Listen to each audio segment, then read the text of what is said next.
Sam സ്റ്റോക്സിന്റെ പുതിയൊരു എപ്പിസോഡിലേക്ക് എല്ലാവർക്കും സ്വാഗതം. ഒരു വയലിന്റെ മധുരമായ ശബ്ദത്തിന് പിന്നിൽ അതിന്റെ നിർമ്മാണവും പരിപാലനവും വളരെ പ്രധാനപ്പെട്ട ഒരു ഘടകമാണ്.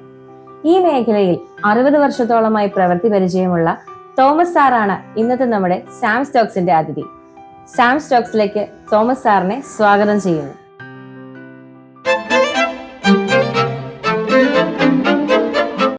കേരളത്തിൽ വയലിൻ്റെ പ്രവർത്തന രീതിയും അതിൻ്റെ ആന്തരിക ഘടനയും ആഴത്തിൽ പഠിച്ച് വയലിൻ നിർമ്മിക്കുകയും നന്നാക്കുകയും ചെയ്യുന്ന അപൂർവ വ്യക്തികളിൽ ഒരാളാണ് ഇന്ന് നമ്മളോടൊപ്പം ഉള്ള ശ്രീ തോമസ് സാർ. 85-ാം വയസ്സിലും സംഗീതത്തോടുള്ള അതിയായ സ്നേഹവും അറിവും പങ്കുവയ്ക്കുന്ന അദ്ദേഹത്തിൻ്റെ ജീവിതയാത്ര നമുക്ക് പരിചയപ്പെടാം. പ്രിയ തോമസ് സാറിന് സാം സ്റ്റോക്സിൻ്റെ വേദിയിലേക്ക് സ്വാഗതം. തോമസ് സാർ ചെറുപ്പം മുതലേ സംഗീതത്തിൽ വളരെ താല്പര്യമുള്ള വ്യക്തിയാണല്ലോ. ഈ സംഗീതത്തിലേക്ക് വരാനുള്ള കാരണം, അതിന്റെ ആ ആഴത്തിലുള്ള ഒരു ബന്ധം, അതിനെക്കുറിച്ച് രണ്ടു വാക്ക് പറയാമോ? എൻ്റെ ചെറുപ്പം തൊട്ട് എൻ്റെ വീട്ടിലൊരു ഹാർമോണിയം ഉണ്ടായിരുന്നു. എൻ്റെ ജ്യേഷ്ഠൻ ഉപയോഗിച്ചതാ. അതിന് ശേഷം ഞാനും ഹാർമോണിയം ഉപയോഗിക്കാറുണ്ട്.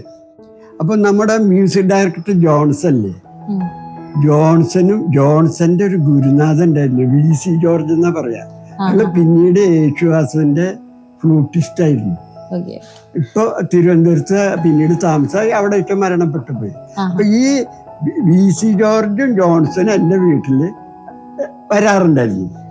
ഞങ്ങൾ ഹാർമോണിയത്തിലൊക്കെ നോക്കി വായിക്കും, അവര് കട്ടിത്തരും, ഞാൻ അതൊക്കെ വായിക്കും. അങ്ങനെ മ്യൂസിക്കിലൊരു അടുപ്പുണ്ടായിരുന്നു. ആ അടുപ്പുള്ള സമയത്ത് എനിക്ക് ഈ മലയാളം പാട്ടിനോട് ഇത്തിരി താല്പര്യമുണ്ട്.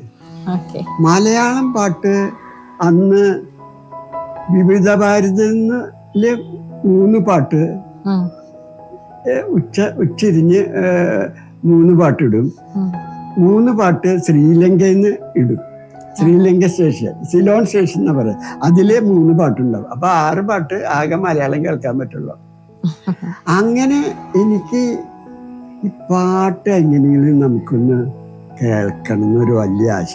അന്ന് ഞാൻ ചെറിയ റേഡിയോ ഉണ്ടാക്കാറുണ്ടായിരുന്നു. അങ്ങനെയാണ് ഈ യാദൃച്ഛികമായിട്ട് അമേരിക്കയിലുള്ള ജനറൽ ഇലക്ട്രിക് കമ്പനിയായിട്ട് ഒരു പരസ്യം കണ്ടു. ഈ പരസ്യം കണ്ടപ്പോൾ ഞാൻ ആ ജനറൽ ഇലക്ട്രിക് കമ്പനിക്ക് ലെറ്റർ എഴുതി. എൻ്റെ കയ്യിൽ ഇങ്ങനെ സെറ്റ് ഉണ്ട്, അതില് വിവിധ ഭാരതും 1000 കിലോമീറ്റർ ദൂരമുള്ള സ്റ്റേഷൻ കിട്ടാൻ ഞാൻ എന്ത് ചെയ്യണമെന്ന. 1 മാസം കഴിഞ്ഞപ്പോ ഒരു പാക്കറ്റ് വന്നു. അതിന്റെ പിന്നിൽ ഒരു കവർ, ഒരു സഞ്ചി. എനിക്ക് കുറെ സാധനങ്ങൾ, ഈ റേഡിയോ ഉണ്ടാക്കണ കുറെ മറ്റ് സാധനങ്ങൾ അയച്ചിട്ട് ഒരു സായിപ്പ് അയച്ചു തന്നു. സായിപ്പിന്റെ പേര് AL പിൻകോംബ് എന്ന പേര്. ഞാൻ ഇപ്പൊ 84 വയസ്സായിട്ട് അയാളുടെ പേര് മറന്നിട്ടില്ല. പിൻകൊമ്പ് അയച്ചു തന്നു. അയാൾ പറഞ്ഞു 1000 കിലോമീറ്റർ ദൂരെയുള്ള സ്റ്റേഷൻ പിടിക്കാനുള്ള കഴിവ് തൻ്റെ സെറ്റിനില്ല. ഞങ്ങള് തരുന്ന സാധനം കൂടി അതിൻ്റെ കൂടെ ഘടിപ്പിച്ചാൽ സെറ്റ് കറക്റ്റ് ആവും. അങ്ങനെ ഞാൻ അതൊക്കെ ഘടിപ്പിച്ചു. എനിക്ക് മറ്റുള്ള സ്റ്റേഷനിൽ എൻ്റെ സെറ്റില് കിട്ടി തുടങ്ങി. അതാണ് എന്നെ ഈ ഫോറിനിലുള്ള വയലിൻ മേക്കിംഗ് കമ്പനികളൊക്കെ ആയിട്ടുള്ള ബന്ധപ്പെടാനായിട്ടുള്ള ഒരു താല്പര്യം കാട്ടിയത്.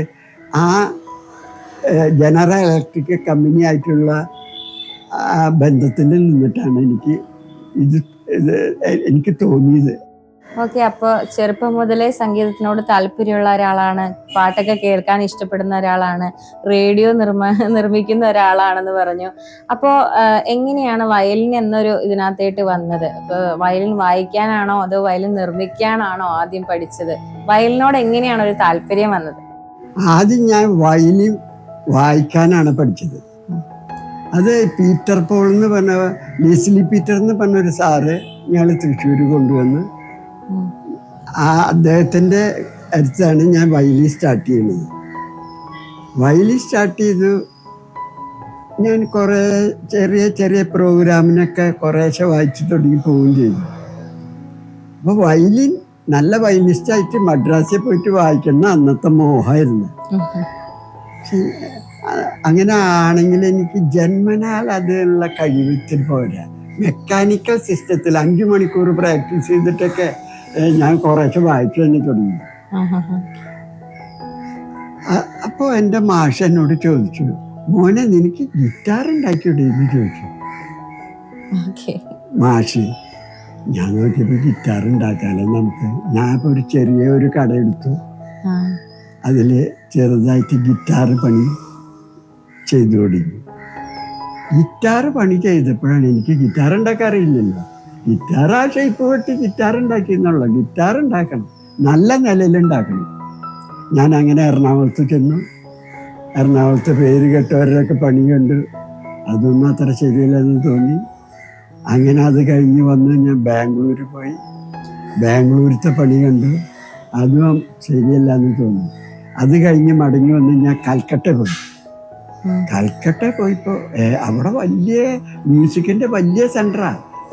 കൽക്കട്ടയില് ഈ ഗിറ്റാറൊക്കെ പണിയുന്നുണ്ട്. പക്ഷെ ഇന്റർനാഷണൽ നിലവാരമില്ല. പണിയുന്നുണ്ട്, മോശമില്ല, പക്ഷെ അത് ഇന്റർനാഷണൽ നിലവാരമില്ല. അപ്പൊ അവിടുന്ന് മടങ്ങി വന്നിട്ട് ഞാൻ ജർമ്മനിയുടെ സാങ്കേതിക സഹായം ചോദിച്ചു. അപ്പൊ അന്നത്തെ ഒരു വിശേഷം എന്താന്ന് വെച്ചാൽ ഈ കമ്പ്യൂട്ടർ യുഗമല്ല. ഇന്നത്തെ ജാതി നമുക്ക് ഏത് രാജ്യത്തെ അഡ്രസ്സ് പെട്ടെന്ന് കണ്ടുപിടിക്കാൻ പറ്റില്ല, കമ്പ്യൂട്ടറില്ലല്ലോ. അപ്പോൾ എംബസിയിലേക്ക് എഴുതും. ഇപ്പൊ ജർമ്മനിയാണെങ്കിൽ ജർമ്മനിയുടെ എംബസിയിലേക്ക് എഴുതി അവരുടെ അഡ്രസ്സ് വാങ്ങിച്ച് അങ്ങനെ അവിടെ എഴുതും. അല്ല അമേരിക്കയുടെ അഡ്രസ്സ് വാങ്ങിച്ച് അവിടെ എഴുതും. അങ്ങനെ ഞാൻ എഴുതി അമേരിക്കയിലത്തെ ഒരാളെ എഴുതിയത് അമേരിക്കൻ പ്രസിഡന്റ് ബിൽ ക്ലിന്റൺ എഴുതി. അതിന് കാരണമുണ്ട്. അയാള് സാക്സാഫോൺ വായിക്കുന്നതായിട്ട് ഞാൻ ഒരു മാഗസീനിൽ കണ്ടു. ആളൊരു മ്യൂസിഷ്യനാണല്ലോ. എഴുത്ത് കിട്ടിക്കഴിഞ്ഞാൽ, കിട്ടേണ്ട കാര്യം ബുദ്ധിമുട്ടാ, കിട്ടിക്കഴിഞ്ഞാൽ മറുപടി തരും. അപ്പോൾ അദ്ദേഹത്തിന് എഴുതി, പക്ഷെ മറുപടി വന്നില്ല. വേറെ 3 ആൾക്കാർ മറുപടി അയച്ചു, നിങ്ങൾക്ക് എന്ത് സാധനം വേണേ ഞങ്ങൾ സപ്ലൈ ചെയ്യണം. അവിടുന്നാണ് എനിക്ക് ഇതിൻ്റെ ശാസ്ത്രീയമായിട്ട് വയലിൻ ഉണ്ടാക്കണം, ഗിറ്റാർ ഉണ്ടാക്കുന്നതിനെ പറ്റി ആ ഇന്റർനാഷണൽ നിലവാരത്തിലേക്ക് എത്താനുള്ള ഒരു കാരണം ഇതിൽ നിന്നിട്ടാണ്. അങ്ങനെ ഞാൻ വയലിൻ ഉണ്ടാക്കി, ഗിറ്റാർ ഉണ്ടാക്കിയിരുന്നു ആദ്യം. ഗിറ്റാർ ഉണ്ടാക്കി ഞാൻ മാർട്ടിൻ്റെ ആൾക്കാരൊക്കെ ആയിട്ട് വലിയ ആൾക്കാരായിട്ടൊക്കെ വലിയ പരിചയ. ഈ ഗിറ്റാർ ഉണ്ടാക്കുമ്പോൾ അതിനൊരു പ്രത്യേകതയുണ്ട്. നമ്മുടെ നാട്ടുകാര് ഗിറ്റാറൊക്കെ ഇങ്ങനെ ഓരോ പ്ലൈവുഡ് കൊണ്ട് ഉണ്ടാക്കുകയാണെങ്കിൽ ഈ മാർട്ടിനൊക്കെ ഗിറ്റാർ ഉണ്ടാക്കുന്നത് വീട്ടിൽ തടി കൊണ്ടാ. അത് പോണത് കേരളത്തിൽ നിന്നാ. കേരളത്തിലത്തെ ജനത്തിന് ഇത് അറിയില്ല. കേരളത്തിലെ ജനത്തിന് അത്ര വിവരമില്ല എന്ന് പറയാം, അറിയില്ല. അപ്പോൾ അവിടെ മാർട്ടിനെ അപ്പം അവരായിട്ട് പരിചയപ്പെട്ടു. ഞാനും അതേ ജാതി എനിക്കിത് ബെൻഡ് ചെയ്യാനും ഗിറ്റാറിൻ്റെ ബെൻഡ് ചെയ്യണതിനെ പറ്റിയിട്ടൊക്കെ ഞാൻ കുറച്ചധികം കാശ് ചിലവാക്കിയിട്ടുണ്ട്. എന്ന് വെച്ചാൽ അത് ജർമ്മൻ സിസ്റ്റത്തിലൊരു സ്റ്റീമറൊക്കെ ഉണ്ടാക്കി കുറേ പരീക്ഷണം ചെയ്തിട്ടുണ്ട്. പക്ഷെ അതിൻ്റെ ഒന്നും ആവശ്യമില്ല, വേറെ സൂത്രത്തിൽ അതൊക്കെ ചെയ്യാം. അങ്ങനെയാണ് ഞാൻ ഈ മ്യൂസിക്കില് മേക്കിംഗ് സെക്ഷനിലേക്ക് കിടക്കുന്നത്. അങ്ങനെ ഗിറ്റാറിന് ഇത്തിരി മാർക്കറ്റ് കുറവാന്ന് തോന്നി. ബാലഭാസ്കർ ആയിട്ടായി ഞാൻ പരിചയപ്പെട്ടു. ബാലഭാസ്കർ ഇവിടെ സ്ഥിരം വരാന് നോക്കിയപ്പോ ഈ വയലിനൊക്കെ നമുക്ക് ഉണ്ടാക്കാലോ, വയലിന് അത്ര പ്രശ്നമുള്ള കാര്യമല്ലോ. ഞാനപ്പോ അമേരിക്കയിലുള്ള പീറ്റർ പോൾ എന്ന് പറഞ്ഞ ഒരു ജർമ്മൻകാരനാണ്, അമേരിക്കയിൽ സെറ്റിൽഡ് ചെയ്തുള്ള ആളാണ്. വലിയ മേക്കിംഗ് സ്കൂളുള്ള ആളാണ് സ്വന്തമായിട്ട്. അവിടെ എനിക്കൊരു അഡ്മിഷൻ ചോദിച്ചിട്ടുണ്ട്. അപ്പൊ സാറ് പറഞ്ഞു തരാം, വലിയ ലക്ഷക്കണക്കിന് ഉറുപ്പ്യ ഫീസ് തരാം എന്ന് പറഞ്ഞു. അപ്പോ എൻ്റെ മകന് 14 വയസ്സ് സമയം, 14-12 വയസ്സുള്ള സമയത്താണ് അഡ്മിഷൻ തരുന്നത്. ഇപ്പൊ അവർക്ക് 50 വയസ്സായിട്ടുണ്ട്. അപ്പൊ ഞാൻ ആലോചിച്ചു, ഞാൻ അമേരിക്കയിൽ പോയ എൻ്റെ മക്കളൊക്കെ നാശമാകും, ഞാൻ പിന്നെ പെട്ടെന്ന് ഇങ്ങോട്ട് വരില്ല, അവർ ചെറുപ്പപ്രായം. അത് ഞാൻ പിന്നെ താല്പര്യം കാട്ടിയില്ല. പിന്നീട് ഞാൻ ഇംഗ്ലണ്ടിൽ നിന്ന് കുറച്ച് പുസ്തകം കളക്ട് ചെയ്തു. Techniques of the violin making, Antonio Stradivarius violin എങ്ങനെ നിർമ്മിക്കാം എന്ന് പറഞ്ഞ കുറച്ച് പുസ്തകങ്ങൾ അന്നൊരു 10,000 രൂപ കൊടുത്ത് വാങ്ങിച്ചു.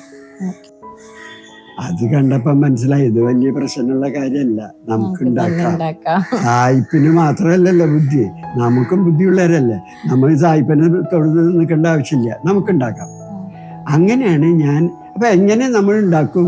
നമുക്ക് മരമില്ല. മരം കിട്ടണത് യൂറോപ്യൻ നാട്ടിലത്തെ മാപ്പിളും സ്പ്രൂസ് എന്ന് പറഞ്ഞ മരം വേണം. അത് കിട്ടാൻ ബുദ്ധിമുട്ടാ. എന്നിരുന്നാലും പിന്നെ ഞാൻ അമേരിക്കയിൽ നിന്ന് അത് എടുത്തു. ഒരു 4 വയലിനുള്ള മരം അമേരിക്കയിൽ നിന്ന് വരുത്തി. വലിയ വില വന്നു. ഒരു വയലിന്റെ മരം വരുമ്പോ 90,000 ഉറുപ്പ്യ വരും. 60,000 രൂപ മരത്തിനും 30,000 ഡ്യൂട്ടിയും വന്നു. അപ്പൊ അത്രയും വിലക്ക് വയലുണ്ടാക്കിയിട്ട് വിൽക്കാൻ ഇവിടെ ഭയങ്കര ബുദ്ധിമുട്ടാണ്. ഞാൻ 4 വയലിനുണ്ടാക്കിയിട്ടുള്ളൂ. പക്ഷെ അതൊക്കെ കച്ചവടമാക്കി ഭയങ്കര ബുദ്ധിമുട്ടാ വിൽക്കാൻ, ഇത്രയും വിലക്ക് വാങ്ങിക്കാനേ. മാത്രമല്ല, ഇപ്പൊ സായിപ്പിന്റെ അവിടുന്ന് ഞാൻ വയലിനെ പറ്റിയുള്ള ടെക്നിക്സ് പഠിച്ചാലും ഇത് സക്സസ് ആണോ നമുക്കറിയണ്ടേ. ഞാൻ ഒരു 50 വയല് റിപ്പയർ ചെയ്യാൻ വരുന്ന വയലിനോട് പൊളിച്ച് അതിന്റെ തിക്നെസ് അളന്ന് നോക്കി, അതിന്റെ ഫ്രീക്വൻസി നോക്കി, അതിന്റെ വെയിറ്റ് നോക്കി ഒക്കെ പരീക്ഷണം ചെയ്തു. സക്സസ് ആയി. നല്ല ടോണ്. എല്ലാവരും എന്നെ, പല ആൾക്കാരും എന്നോട് പറഞ്ഞു, തോമസ് ഏട്ടാ അത് നന്നായിരിക്കണ്ടേട്ടാ എന്ന് പറഞ്ഞു. അത് കേട്ടപ്പോൾ നിങ്ങൾക്ക് സന്തോഷമായി. അങ്ങനെയാണ് ഞാൻ മരം വരുത്തിയതും വയലിൻ പണിയാനുള്ള കാരണം. ആ ഒരു വയലിൻ ഗംഗക്കുട്ടിയെ വായിക്കണേ. ഗംഗ എന്ന് പറഞ്ഞൊരു ചെറിയ പെൺകുട്ടി വായിച്ചില്ലേ, ആ പെൺകുട്ടിക്ക് ഒരു വയലിൻ കൊടുത്തു. അതന്ന് ഏഷ്യാനെറ്റിന്റെ ഒരു പരിപാടിക്ക് വായിച്ചിട്ട് അതില് ഉള്ള മാഷന്മാരൊക്കെ പറഞ്ഞു, നല്ല ടോണുള്ള മോളെ എന്ന് പറഞ്ഞു. മോളുടെ കഴിവല്ല അത്, എൻ്റെ വയലി നല്ല ടോണാണ്. അപ്പൊ അങ്ങനെയാണ് ഞാൻ വയലിലേക്ക് കടന്നത്. സാർ ഇപ്പൊ ഒത്തിരി വയലിൻ റിപ്പയറിങ്ങിനെ കുറിച്ചും മറ്റു കാര്യങ്ങളെ കുറിച്ചും നമ്മളോട് സംസാരിച്ചു. എപ്പോഴെങ്കിലും ഇതിനൊരു ഓർഗനൈസേഷൻ ആയിട്ട് തുടങ്ങണമെന്നോ അങ്ങനെ എപ്പോഴെങ്കിലും തോന്നിയിട്ടുണ്ടോ? ഇന്ത്യക്കാര് തീരെ വയലിനെ പറ്റി അറിയുള്ളവരല്ല. ഇന്ത്യയിലെ പല പ്രമുഖ വയലിൻ മേക്കേഴ്സ് ഉണ്ട്, അവർക്ക് വയലിനെ പറ്റി അറിയില്ല. അവരാ ഷേപ്പ് ഉണ്ടാക്കി വയലിൻ ഉണ്ടാക്കും. ഇതെങ്ങനെ ഉണ്ടാക്കും, ഇതിന്റെ അളവ് എന്താണ്, ഇതൊന്നും ഇന്ത്യക്കാർക്ക് അറിയില്ല. ഞാൻ ആലോചിച്ചപ്പോ ഇന്ത്യയിൽ നമ്മ മിടുക്കന്മാരായ പിള്ളേരുണ്ടല്ലോ ഇവിടെ. ഇതെന്ത് കാരണം കൊണ്ടാന്ന് വെച്ചാല് ഇന്ത്യയിൽ വയലിൻ മേക്കിംഗ് പഠിപ്പിക്കണ ഒറ്റ കോളേജില്ല, ഒരു കോളേജ് ഇന്ത്യയിലില്ല. അവിടെ സങ്കടമായി. ഞാനൊരു ഇടത് ഭരിക്കുന്ന സമയത്ത് ഇടത് മന്ത്രിസഭയിലുള്ള ഒരു വലത് മന്ത്രിയെ ഞാൻ കണ്ടു. വലതുകാരനായാള്. കാരണം എന്ന് വെച്ചാൽ അയാളെ മകള് വയലിൻ പഠിക്കുന്നുണ്ട്, എൻ്റെ കൂട്ടുകാരനെ വയലിൻ പഠിപ്പിക്കണം. ഞാൻ ആളെ കണ്ട് ഞാൻ സംസാരിച്ചു. അയാൾക്കും അത് ഇൻട്രസ്റ്റ് ആയി. പക്ഷെ തോമസ് തിരുവനന്തപുരത്തേക്ക് വരാൻ പറഞ്ഞു. ഞാൻ ആലോചിച്ചപ്പോൾ ഇത് രാഷ്ട്രീയം കടന്നാൽ ഇത് ശരിയാവില്ല. ഇത് അമേരിക്കയിലേക്ക് അഡ്മിഷൻ തരുന്ന വയലിനിസ്റ്റിനായിരിക്കും അഡ്മിഷനുള്ളൂ. രാഷ്ട്രീയം അങ്ങനെ നോക്കിയിട്ടല്ല, വയലിൻ വായിക്കണ ആളായിരിക്കണം. എന്നാലും അത് പണി കഴിഞ്ഞ് നമുക്ക് തന്നെ ഒരു ഇതിനെ പറ്റി ഒരു അഭിപ്രായം പറയാൻ പറ്റുള്ളൂ. അത് കാരണം ഞാൻ അതിലേക്ക് കടന്നില്ല. പക്ഷെ ഒരു വയലിൻ മേക്കിംഗ് കോളേജ് വേണമെന്ന് എനിക്ക് ഭയങ്കര ആശയം. ഞാൻ എന്ത് ചെയ്തു, എൻ്റെ പരിചയത്തിൽ ഒരു വയലിനിസ്റ്റ് ഉണ്ട്. അയാൾ ഓൾ ഇന്ത്യ റേഡിയോയിലത്തെ വയലിനിസ്റ്റാണ്. അപ്പോൾ അയാളെ കൂട്ടിയിട്ട് MS Gopalakrishnan, Lalgudi Jayaraman, TN Krishnan, L Subramanian, കുന്നുക്കുടി Vaidyanathan, ഇവരൊക്കെ ക്ലാസിക്കലിലത്തെ രാജാക്കന്മാരാ. ഇവരൊക്കെ ഞാൻ കണ്ടു, നേരിൽ പോയിട്ട് കണ്ടു. ചിലവര് MS ഗോപാലകൃഷ്ണൻ സാറ് പറഞ്ഞു എനിക്ക് വയലിനെ പറ്റി അറിയില്ല. എനിക്ക് ഇവർക്ക് അറിവുണ്ടോ അറിയില്ല എന്നല്ല, നമുക്ക് ഇതൊരു കോളേജ് ഇവിടെ നടത്താൻ ഇവര് വിചാരിച്ചാൽ പറ്റും. വലിയ വലിയ മന്ത്രിമാരൊക്കെ ആയിട്ട് പരിചയമുള്ള ആൾക്കാരെ വരും. സംഗീതം താല്പര്യമില്ലാത്ത ആൾക്കാർ നാട്ടിലുണ്ടാ. എല്ലാ കള്ളുടിയനായാലും ശരി, നക്സലേറ്റുകാരനായാലും ശരി, ഒക്കെ സംഗീതമുള്ള. ഞാൻ എല്ലാവരെയും കൂടി വായിച്ചിട്ടില്ല. അവർക്ക് സംഗീതത്തിലൊന്നും അഭിപ്രായ വ്യത്യാസമില്ല. പക്ഷെ ഇവരാരും താല്പര്യം കട്ടിയില്ല. അവസാനം ഞാൻ സുബ്രഹ്മണ്യനെ കണ്ടേ. C രാജേന്ദ്രൻ എന്ന് പറഞ്ഞ ഓൾ ഇന്ത്യ റേഡിയോയിലത്തെ വയലിനിസ്റ്റാണ് എന്നെ സഹായിച്ചത്. ഏത് നേരത്തെ ഞാൻ വിളിച്ചാലും അയാൾ വരും. അത്ര സ്നേഹമായിരുന്നു. ഞങ്ങൾ 2 പേരും കൂടി L സുബ്രഹ്മണ്യത്തിനെ കണ്ടു. അപ്പൊ L സുബ്രഹ്മണ്യ അന്ന് ഫ്രാൻസിലൊക്കെ. അയാൾ വിചാരിച്ചാൽ പറ്റും. പക്ഷെ അയാൾ എന്നോട് ചോദിച്ചു നോർത്ത് ഇന്ത്യയിൽ വന്നൊരു ക്ലാസ് എടുക്കാൻ പറ്റുമെന്ന് വയലിനെ പറ്റിയിട്ട്. വയലിൻ മേക്കിങ്ങിനല്ല, വയലിന്റെ ജനറൽ ഭാഗങ്ങളുണ്ട്. വയലിന്റെ ബ്രിഡ്ജ്, നട്ട്, സൗണ്ട് പോസ്റ്റ്, ഇങ്ങനത്തെ അതൊന്നും ഇന്ത്യയിൽ പഠിപ്പിക്കണില്ല. വാസ്തവം പറഞ്ഞാൽ ഇന്ത്യയിലത്തെ ക്ലാസിക്കൽ മ്യൂസിക് പഠിപ്പിക്കുന്ന college Chembai college, Thrissur music college, Tripunithura music college, Thiruvananthapuram music college, ഇവിടൊക്കെ വയലിൻ പഠിപ്പിക്കുന്നുണ്ടെങ്കിലും വയലിന് പറ്റിയൊരു ക്ലാസ് അവിടെ ഇല്ല. ജർമ്മനിയിലും അമേരിക്കയിലൊക്കെ അങ്ങനെ ക്ലാസ് ഉണ്ട്. വയലിനെ പറ്റി ജനറൽ, വയലിൻ ഇന്നതാണ്, വയലിൻ്റെ നട്ട് ഇതാണ്, ബ്രിഡ്ജ് ഇതാണ്, അങ്ങനെ ഒരു ക്ലാസ് അത് അവിടെ ഇല്ല. പക്ഷെ ഞാൻ പാലക്കാടുള്ള എൻ്റെ ഒരു ഫ്രണ്ട് ഉണ്ട് അവിടെ, ലെക്ചറർ. അയാൾ എന്നെ സമ്മർദ്ദം ചെലുത്തി എന്നെ വിളിപ്പിച്ച് ഞാൻ അവിടെ ക്ലാസ് എടുത്തിട്ടുണ്ട്. കോളേജിൽ ക്ലാസ് എടുത്തു. 2 പ്രാവശ്യം വിളിപ്പിച്ചവരെന്നെ. ബാലഭാസ്കർ എന്നോട് ചോദിച്ചു തിരുവനന്തപുരത്ത് വന്ന് ക്ലാസ് എടുക്കാൻ പറ്റുമെന്ന് ചോദിച്ചു. ഇതൊരു നല്ല കാര്യമാണ്. അത് മാത്രമല്ല, അപ്പൊ ഇവിടെയൊക്കെ പാലക്കാടൊക്കെ സമൃദ്ധിയായ സ്ഥലമുണ്ട്. ഒരു യൂറോപ്പിൽ നിന്ന് ഒരു നല്ല സായിപ്പിനെ കൊണ്ട് 2 കൊല്ലത്തെ ഒരു കോഴ്സ് ഇവിടെ നടത്തിയാൽ ഇന്ത്യയിൽ അനവധി വയലിൻ മേക്കേഴ്സിനെ സൃഷ്ടിക്കാൻ പറ്റും. പക്ഷെ ആർക്കും താല്പര്യമില്ല. ഇത് കേൾക്കുന്നതില് വല്ല സാമ്പത്തിക ശേഷിയുള്ള ആൾക്കാരെ കാശ് ഇറക്കാൻ താല്പര്യമുള്ളവരാണെങ്കിൽ ഇത് വളരെ നല്ല കാര്യമാണ്. ഇത് നഷ്ടം വരുന്ന കാര്യമില്ല. കാരണം എന്ന് വെച്ചാൽ കോടിക്കണക്കിന് വയലിനുകളാണ് ചൈനയിൽ നിന്ന് ഇവിടെ വരുന്നത്, കേരളത്തിൽ വരുന്നത്. Kerala all India. അതൊക്കെ ചൈനയിലേക്ക് പോകാം. ഇത് നമ്മുടെ അവിടെ ചെയ്യാൻ പറ്റും. അതൊരു കുടിൽ വ്യവസായ. ഇത് വലിയ ബുദ്ധിമുട്ട്. ഇതൊരു ആശാരിപ്പണിയെന്ന ചിലരുടെ ധാരണ. ഇത് ഫോറിനിൽ ചെറുപ്പം പെൺകുട്ടികളൊക്കെ വയലിൻ ഉണ്ടാക്കണമെങ്കിൽ നമുക്ക് കൊതി തോന്നും. വളരെ നിസ്സാര ട്രിക്ക് അത് പഠിച്ചു കഴിഞ്ഞാൽ വളരെ സിമ്പിളായിട്ട് ഉണ്ടാക്കാം.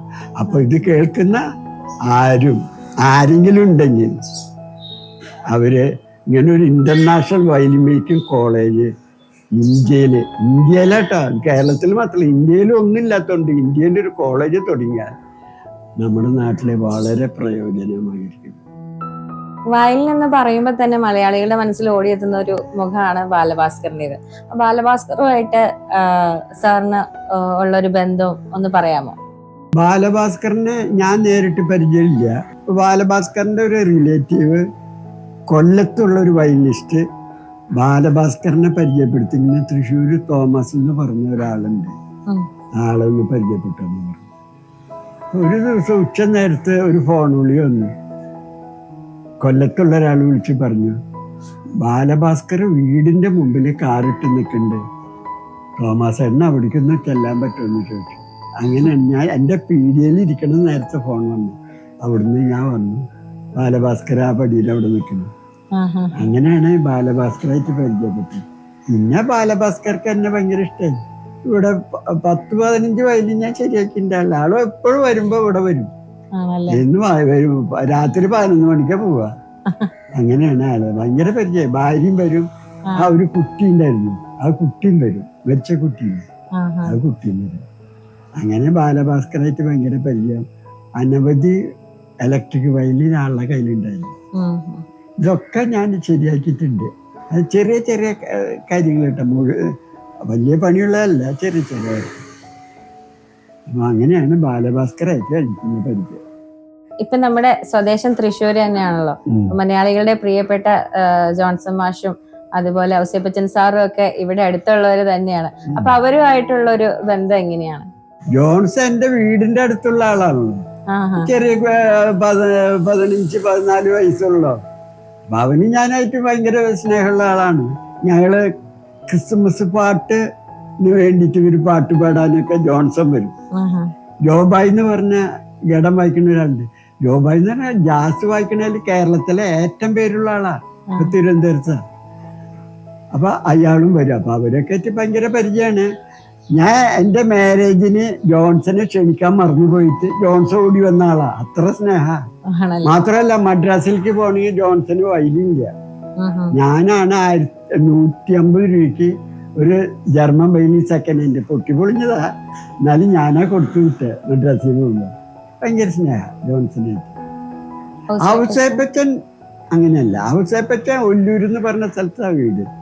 ഞാൻ അന്ന് ഔസേപ്പച്ചൻ അത്ര പോപ്പുലർ എന്നല്ല, അച്ഛനാവാൻ നിന്നായിരുന്നവൻ. സെമിനാരിയിലത്തെ അച്ഛനാവാൻ നിന്നായിരുന്നു. അപ്പൊ ആ സെമിനാരിയിലത്തെ അച്ഛൻ തബല വായിക്കും. എൻ്റെ റൂമിൽ വന്നിട്ട് തബല പഠിക്കുക അച്ഛൻ. തബല അച്ഛൻ കൊണ്ടുവരില്ല, ഔസേപ്പച്ചനെ കൊണ്ടുവരാൻ. ഔസേപ്പച്ചൻ കൊണ്ടുവന്ന് വെക്കും. അച്ഛൻ വായിച്ചു കഴിഞ്ഞിട്ട് പോകുമ്പോൾ ഔസേപ്പച്ചൻ അത് കൊണ്ടുപോകും. അപ്പൊ ഔസേപ്പച്ചൻ ഞാനായിട്ട് ചെറുപ്പം തൊട്ട് അങ്ങനെ ഒരു പരിചയമുണ്ട്. ജോൺസന്റെ പരിചയം വേറെ, ഔസേപ്പച്ചന്റെ പരിചയം വേറെ. അങ്ങനെ പരിചയം, വളരെ അടുത്ത പരിചയം തന്നെ. ഒരു ദിവസം ക്ലാസ് എടുത്തിട്ടുണ്ട് ഔസേപ്പച്ചൻ. ഈ വയലിൻ എങ്ങനെയാണ് മേക്ക് ചെയ്യുക? നേരത്തെ പറഞ്ഞിരുന്നത് ഇതിന് ഓരോ അളവ് കാര്യങ്ങളൊക്കെ ഉണ്ട്, അത് പഠിച്ചെടുത്ത എളുപ്പമാണ് ചെയ്യാന്നൊക്കെ പറഞ്ഞു. അപ്പൊ അതിന് ഉപയോഗിക്കുന്ന മരം എങ്ങനെയാണ്, അതെങ്ങനെയൊക്കെയാണെന്നൊന്ന് പറഞ്ഞുതരാമോ? ഈ വയലിൻ മേക്കിംഗ് ചെയ്യുമ്പോൾ ആദ്യമായിട്ട് മരമാണ് സെലക്ട് ചെയ്യുക. എല്ലാ മരം കൊണ്ട് വയലിൻ ഉണ്ടാക്കുന്നില്ല.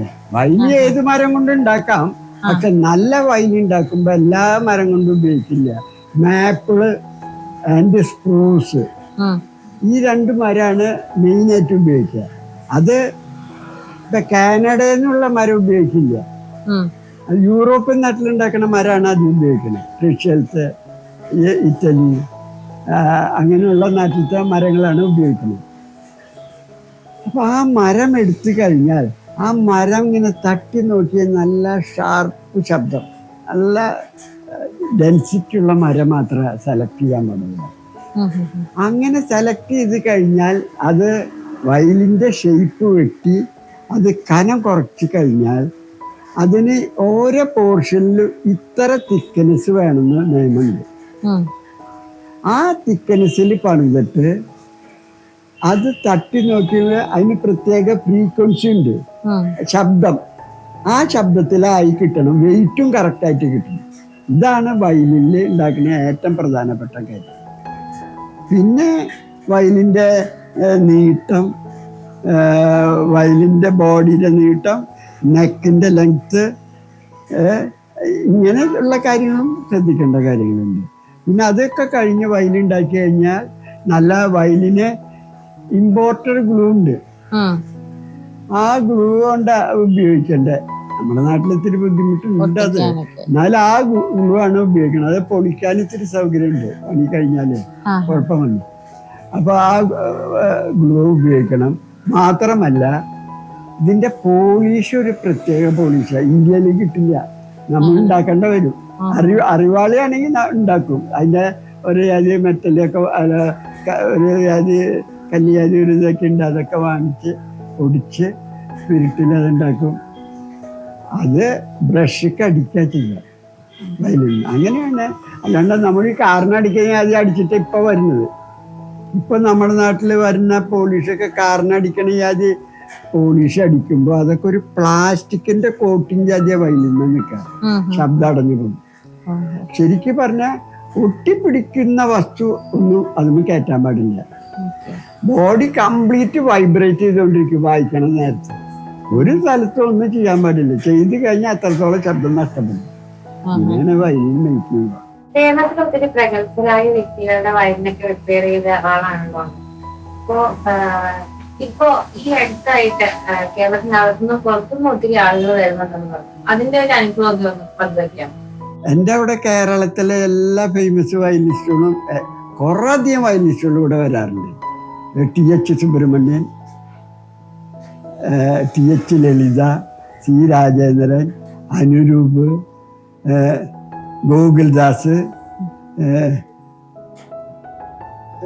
പാലക്കാടുള്ളൊരു പെൺകുട്ടി സാന്ദ്ര ഷിബു, മാർട്ടീന, സകല ആൾക്കാർ എൻ്റെ അവിടെ വരുന്നവർ തന്നെ കേരളത്തിലെ. അത് പാലക്കാട് മ്യൂസിക് കോളേജിലത്തെ എല്ലാവരും വരും ഇവിടെ. തൃപ്പൂണിത്തുറ മ്യൂസിക് കോളേജിലത്തെ ആൾക്കാരും വരും ഇവിടെ. തിരുവനന്തപുരം മ്യൂസിക് കോളേജിലത്തെ ആൾക്കാരും വരും. പുറത്തുനിന്ന് ആരെങ്കിലും ഒക്കെ? പാലക്കാട് മ്യൂസിക് കോളേജിൽ ഞാൻ ക്ലാസ് എടുക്കാൻ പോയിട്ടുണ്ട്. കേരളത്തിന് പുറത്തുനിന്ന് ആരെങ്കിലും ഒക്കെ വരാറുണ്ടോ? കേരളത്തിൽ നിന്ന് പുറത്തുനിന്ന് വരാറുണ്ട്. കഴിഞ്ഞ ആഴ്ചയില് മധുരയിൽ നിന്ന് ഒരാൾ വന്നു, മധുരയിൽ നിന്ന്. പിന്നെ ഗുജറാത്തിൽ നിന്നൊക്കെ ഇവിടെ വയലാട്ട് കണക്കിന് ഇവിടെ റിപ്പയർ ചെയ്യാൻ വരും. പിന്നെ ഡൽഹി, പിന്നെ ഇവിടെ first class magistrate, IAS officers, ഇവരൊക്കെ ഇവിടെ എൻ്റെ അടുത്ത് വന്നിട്ടുള്ള കുറേ ആൾക്കാരുണ്ട്. എല്ലാവർക്കും ഞാൻ ജനറലായിട്ട് ഇതിനെപ്പറ്റി പറഞ്ഞ് മനസ്സിലാക്കി കൊടുക്കാറുണ്ട്. കാരണം ഇവിടെ ജനത്തിന് അറിയില്ലല്ലോ വയലിൻ എന്താന്ന്. അത് കാരണമാണ് ഞാൻ പറയുന്നത് ഇവിടെ ഒരു മ്യൂസിക് കോളേജ് അത്യാവശ്യമാണ്, വളരെ അത്യാവശ്യം.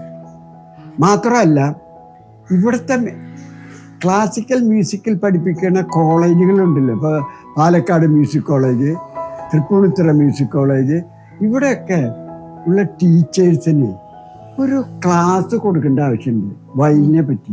ഇവർക്ക് ആർക്കും അറിയില്ല ഇതിനെ പറ്റി. എന്താ വയലിന് ചോദിച്ചാൽ സത്യം പറഞ്ഞ ഇവർക്ക് അറിയില്ല. ഇവര് അറിവായിട്ട് അഭിനയിക്കും. ഞാൻ വലിയ അറിവാളിയാന്നൊക്കെ പറയും. ഞാൻ പണ്ട് കുന്നുകുടി എന്ന് പറഞ്ഞ ഒരു വലിയ വയലിനിസ്റ്റ് ഉണ്ട്.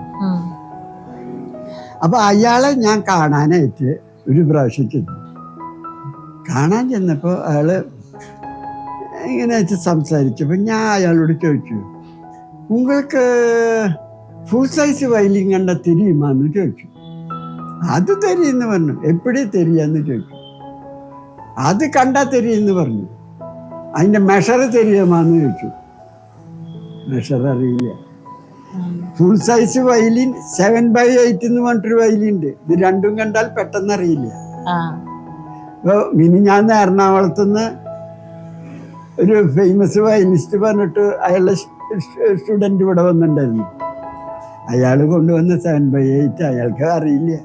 ഈ 7/8 വയലിൻ വായിച്ചു കഴിഞ്ഞാൽ എന്താ ദോഷം ഉണ്ടാവില്ല. അയാൾക്ക് വായിക്കുമ്പോ ദോഷമില്ല. അയാൾ മറിച്ച് വേറൊരു വയലിൻ വായിക്കുമ്പോ അയാൾക്ക് തെറ്റും. ഈ ഡിസ്റ്റൻസ് വ്യത്യാസം വരും, അകലം 1/2 ഇഞ്ചിന്റെ വ്യത്യാസം വരും, അതിന്റെ സ്കെയിൽ ലെങ്ത് എന്ന് പറയും. അങ്ങനെ കുറെ കാര്യങ്ങൾ ഇതിലുണ്ട്. നല്ല രസമുള്ള കാര്യം. ഇത് നമുക്ക് പേടിക്കേണ്ട പ്രശ്നമില്ല, ആർക്കും പഠിക്കാം. വളരെ ഇതില് നമുക്ക് ചെയ്യുന്നൊരു വാശി വേണം, വെറുതെ എന്തെങ്കിലും കാര്യമില്ല. ഇത് ഞാൻ ഈ വർക്ക് ചെയ്യും. ഒരു വയലിൻ ഞാൻ ഉണ്ടാക്കുമെന്ന് വിചാരിച്ചാൽ ഏത് ആൺകുട്ടിയാണെന്നോ പെൺകുട്ടിയാണെന്നോ നോക്കണ്ട, കറക്റ്റായിട്ട് വിജയിക്കാൻ പറ്റും. എൻ്റെ നോട്ടത്തിൽ നിന്ന് കേരളത്തിൽ നിന്ന് ഈ സാധനം ഉണ്ടാക്കിയിട്ട് നമുക്ക് ഓൾ വേൾഡ് സപ്ലൈ ചെയ്യാം. ഇപ്പൊ ചൈനയിൽ നിന്ന് വന്നിട്ട് ഓൾ ഇന്ത്യ ഇവിടെ വയലിൻ വായിക്കുന്നത്. നമുക്കിത് ചെയ്യാം, ഓൾ വേൾഡ് നമുക്ക് സപ്ലൈ ചെയ്യാം. പക്ഷെ ആരെങ്കിലും മുൻകൂട്ടി വരണം. നമ്മളെ വയലിന്റെ വിശേഷങ്ങളാണ് കേട്ടത്. നമുക്ക് കുറച്ച് വീട്ടു വിശേഷങ്ങളാണ്. സാറിന്റെ വീട്ടിൽ ആരൊക്കെയാണ്? വീട്ടിലെ വിശേഷങ്ങളൊക്കെ നമ്മളോട് പറഞ്ഞു. ഫാമിലിയിൽ എനിക്ക് 2 ആൺമക്കളാണ്. 2 പേർക്കും മ്യൂസിക്കിന്റെ കടകളാണ്. ഒന്ന് തോംസൺ മ്യൂസിക് ഹൗസും ഒന്ന് ന്യൂ തോംസൺ മ്യൂസിക് ഹൗസും. 2 പേർക്കും നല്ല നിലയിൽ കടകൾ പോകുന്നുണ്ട്. പിന്നെ ഭാര്യ മരിച്ചുപോയി. ഭാര്യയായിരുന്നു എൻ്റെ വലങ്കായി. ആ ഭാര്യ ഭാര്യക്ക് മ്യൂസിക്കായിട്ട് ബന്ധമില്ല, അല്ല. എന്നാലും ഭാര്യ മരിച്ചതിൽ ഭയങ്കര സങ്കടം ഉണ്ട്. ഇനി പറഞ്ഞിട്ട് കാര്യമില്ല. ഭാര്യ പിന്നെ എൻ്റെ കൂടെ പണിയുന്നവരുത്തുണ്ട്, കുര്യന്ന പറയാം. അവൻ എൻ്റെ കൂടെ 46 കൊല്ലമായിട്ട് എൻ്റെ കൂടെ, എൻ്റെ വലങ്കയ്യവൻ. സത്യം പറഞ്ഞാൽ ഞാനിപ്പോ പണിയുന്നില്ല. കുര്യൻ പണിയത് ഞാനൊരു ഇൻസ്പെക്ഷൻ ചെയ്യാൻ മാത്രമേ ചെയ്യണുള്ളൂ. അവനാ പണിയ. പക്ഷെ അവന് ഏകദേശം എല്ലാ പണികളും അറിയാം, നല്ല മിടുക്കൻ തന്നെ. പക്ഷെ അവന് വയസ്സായി. 46 കൊല്ലാണ് എൻ്റെ കൂടെ നിൽക്കുന്നത്. പിന്നെ എൻ്റെ മക്കൾക്ക് ഒരു മകന് ഒരു ആൺകുട്ടിയും ഒരു പെൺകുട്ടിയും, ഒരു മകന് ഒരു ആൺകുട്ടി മാത്രം. ആ മകന് ആണ് എന്നെ ഇതിൽ സഹായിച്ചിട്ടുള്ളത്. മൂത്ത മകൻ എന്നെ കുറെ സഹായിച്ചിട്ടുണ്ട്. സായിപ്പുമാരെയൊക്കെ ആയിട്ട് കണക്ഷൻ ചെയ്യുന്നതിലൊക്കെ വലിയ താല്പര്യമായിരുന്നു അവന്. അവ സായിപ്പ് ചെയ്യണ അതേ ജാതി അനുകരിക്കുന്ന ആളാണ്. പക്ഷെ അങ്ങനെ പൂർത്തീകരിക്കാൻ പറ്റില്ല, അല്ലാത്ത ബുദ്ധിമുട്ടായിരുന്നു. ഞാൻ ഇതില് അത്ര വലിയ വയലിനിസ്റ്റ് മേക്കർ അങ്ങനെയൊന്നും ആയിട്ടില്ല, അങ്ങനെ പറയാൻ പറ്റില്ല. ഇത് തുടർന്ന് എൻ്റെ മക്കൾ കൊണ്ട് നടക്കുന്ന ആശ. അതിപ്പോ ഞാൻ എൻ്റെ മരണശേഷം അത് ഏറ്റെടുക്കാനല്ല. ഒരു വയലിൻ എന്ന് പറയുന്നത് ഒരു കലാകാരന്റെ വികാരവും ഒരു ശില്പിയുടെ അറിവും ഒളിഞ്ഞിരിക്കുന്ന ഒന്നാണ്. ഇന്നത്തെ നമ്മുടെ വയലിന്റെ വിശേഷങ്ങൾ പങ്കുവച്ചത് തോമസ് സാറാണ്. സാം സ്റ്റോക്സിലെ പ്രേക്ഷകർക്ക് വേണ്ടി ഒരു വയലിൻ എങ്ങനെ മേക്ക് ചെയ്യുന്നു എന്നും അതിന്റെ ഈച്ച് ആൻഡ് എവറിത്തിങ് നമുക്ക് പറഞ്ഞു തന്നു. അപ്പൊ നമ്മുടെ പ്രേക്ഷകർക്ക് വേണ്ടി ഇത്രയും നേരം വിശേഷങ്ങൾ പങ്കുവച്ചതിന് ഒത്തിരി ഒത്തിരി നന്ദി. ഇങ്ങനെ ഒരു പരിപാടി അവതരിപ്പിക്കാൻ എനിക്ക് അവസരം നൽകിയതിന് ഞാൻ നിങ്ങളോട് നന്ദി പറയുന്നു. നമസ്കാരം.